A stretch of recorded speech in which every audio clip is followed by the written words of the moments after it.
और चलिए खबरों में आगे बढ़ते हैं और अगली खबर भी पश्चिम बंगाल से ही जुड़ी हुई है, लेकिन आ रही है छत्तीसगढ़ की राजधानी रायपुर से। ये बड़ी खबर, बंगाल में शुभेंदु अधिकारी के पीए की हत्या पर अब छत्तीसगढ़ में सियासत हो रही है। वित्त मंत्री ओपी चौधरी का इसको लेकर बयान है। लेफ्ट और टीएमसी पर उन्होंने निशाना साधा और कटघरे में रखा उनको।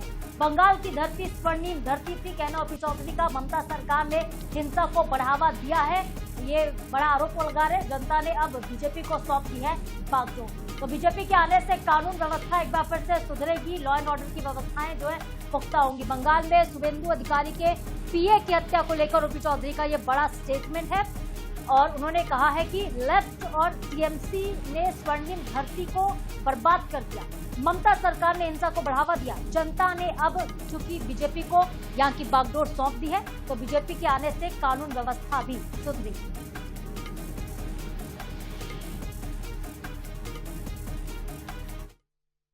इसके कारण बंगाल की धरती, जो कि स्वर्णिम धरती थी, सबसे इंटेलेक्चुअल धरती थी, आर्थिक गतिविधियों का राष्ट्रीय नहीं एक जमाने पे वैश्विक केंद्र हुआ करती थी, उसकी आज ये दुर्दशा होते होते हुई है।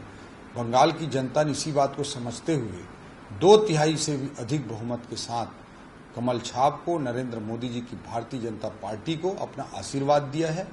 और मैं निश्चित रूप से मानता हूं कि आने वाले सालों में आप देखेंगे कि बंगाल में भारतीय जनता पार्टी के लीडरशिप में कैसे लॉ एंड ऑर्डर की स्थिति सुधरती है, कैसे सुशासन आता है और कैसे विकास की रफ्तार वहां जोर पकड़ती है। संविधान में स्पष्ट प्रावधान है कि कोई व्यक्ति जो निर्वाचित होता है वो 5 सालों के लिए होता है। जहां तक मैं पढ़ रहा था न्यूज में, 5 साल की उनका जो कार्यकाल है वो 8 मई को समाप्त हो जाएगा। तो 8 मई तक वो पद पर रह सकती है। 8 मई के बाद उनके चाहने नहीं चाहने से यह तय नहीं होता। संविधान के प्रावधान अनुसार बंगाल की जनता के निर्णय से तय होता है कि कौन सत्ता में कुर्सी में रहेगा, कौन किसके पास जिम्मेदारी बंगाल चलाने की का दायित्व रहेगा। ये बंगाल की जनता ने तय कर दिया है, संविधान के प्रक्रिया के माध्यम से तय किया है। ममता बनर्जी जी जैसे अराजक लोगों के अराजक वक्तव्यों से देश और समाज नहीं चलता है। जनता के जनादेश से और संविधान की मंशानुरूप देश चलता है। तो चलिए बढ़ेंगे आगे। रायपुर से एक और बड़ी खबर है, वित्त मंत्री ओपी चौधरी से जुड़ी है बड़ी खबर है, जहां पे उन्होंने एक और बड़ा बयान दिया। वित्त मंत्री ओपी चौधरी का बयान आया है। ममता बनर्जी के इस्तीफे को लेकर वित्त मंत्री ओपी चौधरी ने बयान दिया है।